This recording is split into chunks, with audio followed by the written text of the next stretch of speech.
Jamii imekumbushwa umuhimu wa kuwasaidia wenye uhitaji maalum wakiwemo wazee kwa kupatia mahitaji ya kimsingi ili kuwarejeshea faraja. Beatrice Gerard ana undani wa taarifa hii.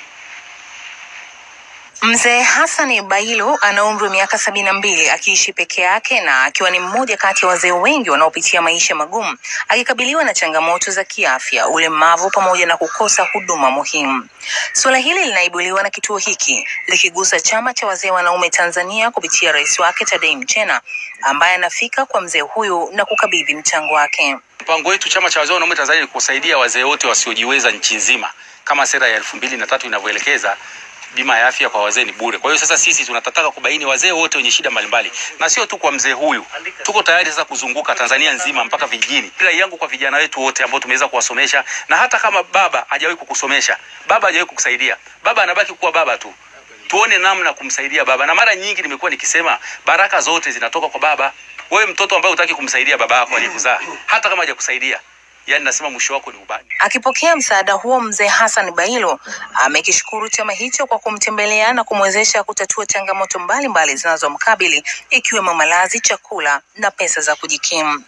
Na pia nawashukuru chama cha wazee wanaume Tanzania. Hapa walipo wamekuja kunitembelea kama kabineti mzima yote ilipokuja kunipa faraja ya maisha haya ninaishi nayo magumu. Na mshukuru sana rais wa chama. Chama cha wazee kwangu mimi kimenisaidia kwa kiasi kikubwa. Yani tuseme ni 3/4 ya haya maisha magumu ninayokabiliana nayo. Lakini mimi nasema Mwenyezi Mungu aliye juu awabariki wote mlioko hapa kwangu, mliokuja kunifikia na vitu hivi mlivyoniletea. Baadhi ya watendaji wa chama hicho wanaeleza umuhimu wa kuwakumbuka wazee wasiojiweza.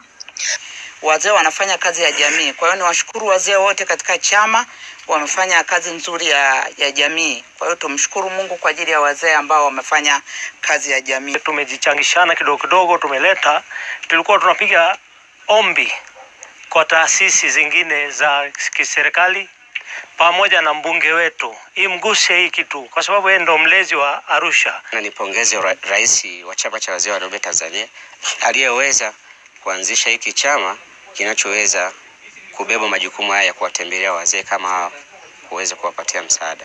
Kukosekana kwa uhakika wa matibabu kwa wazee bado ni mwiba unaochoma maisha yao, jambo linaloongeza kasi ya uhitaji wa upatikanaji wa bima za afya kwa wazee.